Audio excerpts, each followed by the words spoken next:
अस्सलाम वालेकुम नाज़रीन, उम्मीद करता हूं कि आप जहां भी होंगे खैरियत से होंगे। पाकिस्तान तहरीक इंसाफ के 24 नवंबर के एहतजाज और लॉन्ग मार्च के हवाले से कुछ अहम तरीन और ताज़ा तरीन अपडेट्स लेकर आपकी खिदमत में हाजिर हुआ हूं। इस वक्त पाकिस्तान के अंदर सहाफ़ियों के दो ग्रोह हैं, इस बात में कोई शक नहीं।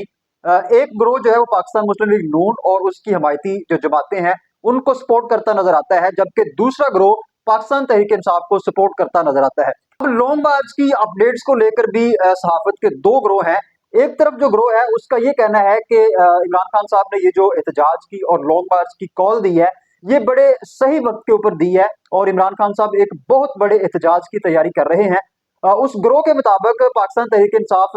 ये जो एहतजाज करेगी, इसमें सबसे पहला जो काफिला आएगा वो पेशावर से आएगा और पेशावर से आने वाला काफिला इस्लामाबाद के ऊपर आकर हमलावर हो जाएगा और इस्लामाबाद के अंदर आकर बैठ जाएगा, डी चौक के अंदर बैठ जाएगा और अपने मुतालबात मनवाने की कोशिश करेगा। जबकि दूसरी जानब जो दूसरे शहरों के काफिले हैं, इमरान खान साहब के मुताबिक वो अपने अपने शहरों के अंदर रहते हुए एहतजाज करेंगे और अपनी जो शहरों की मेन शाहराएं हैं उनको बंद कर देंगे और अपने अपने इलाकों और अपने अपने हलकों के अंदर बैठकर जो है वो एहतजाज करेंगे। यानी कि सहाफत का एक ग्रोह जो पाकिस्तान तहरीक इंसाफ को सपोर्ट करता है, उसके मुताबिक ये एहतजाज इस नोयत का होगा कि इसमें सबसे पहले खैबर पख्तूनख्वा आएगा और फिर बाद में जो दूसरे सूबे हैं वो अपने अपने शहरों को जो है वो बंद कर देंगे और अवाम एक स्ट्रीट मूवमेंट जो है वो चला देगी। अब ये दो किस्म की राय इस वक्त मीडिया के ऊपर पाई जा रही है। एक तरफ जो सहाफी हैं उनका ये कहना है कि ये एहतजाज बहुत बड़ा होगा, एक बड़े एहतजाज की तैयारी की जा रही है, एक खौफनाक किस्म का एहतजाज होगा जो इस्लामाबाद को रौंद कर रख देगा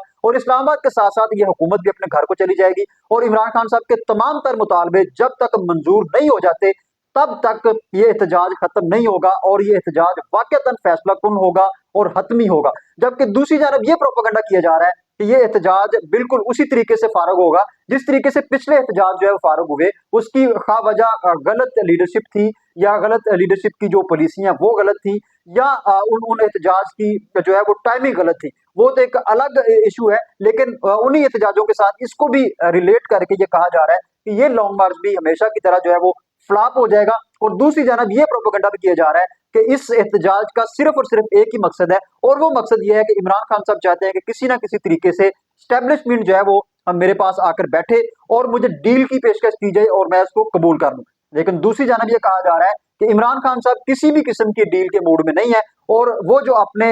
जो मुतालबात रख रहे हैं वो बिल्कुल जेन्युइन है। जब तक वो मुतालबात नहीं माने जाएंगे इमरान खान साहब किसी से डील नहीं करेंगे। अगर इमरान खान साहब ने डील करनी होती तो आज से काफी दिन पहले या काफी महीने पहले वो डील जो है वो कर चुके होते। अब इस हवाले से जो मेरी जाती राय है वो ये है कि एक तरफ जो लोग ये कह रहे हैं कि इमरान खान साहब जो है वो डील की कोशिश कर रहे हैं, तो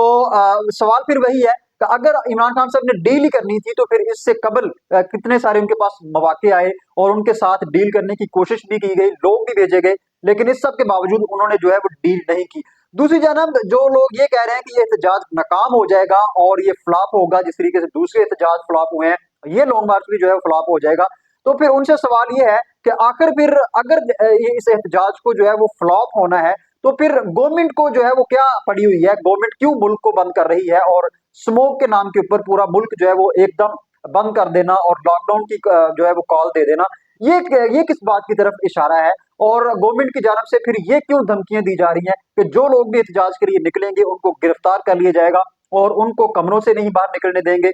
इस तरह के जो है वो गवर्नमेंट की जानब से ऐलानात सामने आ रहे हैं। अगर तो गवर्नमेंट को ये है और इन सहाफियों की राय अगर दुरुस्त है तो उनके मुताबिक तो अवाम ने निकलने नहीं है और इस वक्त जो मौसमी सूरत हाल और जो कुछ जितने भी एसओपीज वो बता रहे हैं अवाम को, अगर ये बातें दुरुस्त हैं तो फिर गवर्नमेंट को क्या पड़ी हुई है कि वो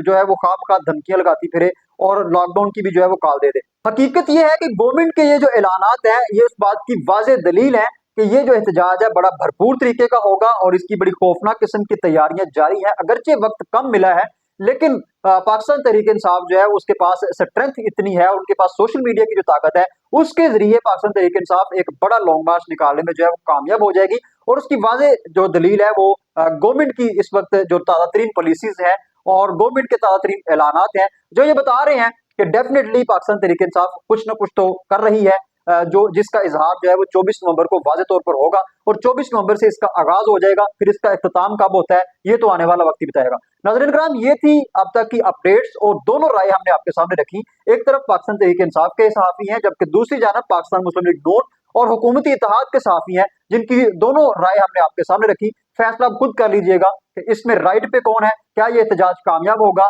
या ये एहतजाज जो है वो हमेशा की तरह नाकाम हो जाएगा। इस हवाले से आप अपनी राय भी जरूर दीजिएगा, कमेंट बॉक्स में अपनी राय का इजहार कीजिएगा, ताकि हमें भी पता चल सके कि इस वक्त कौम क्या चाहती है। तो एक नए व्लॉग में आपका मेजबान राना असद बिनाज आपकी खिदमत में दोबारा हाजिर होगा। तब तक के लिए इजाजत दीजिए। अल्लाह हाफिज।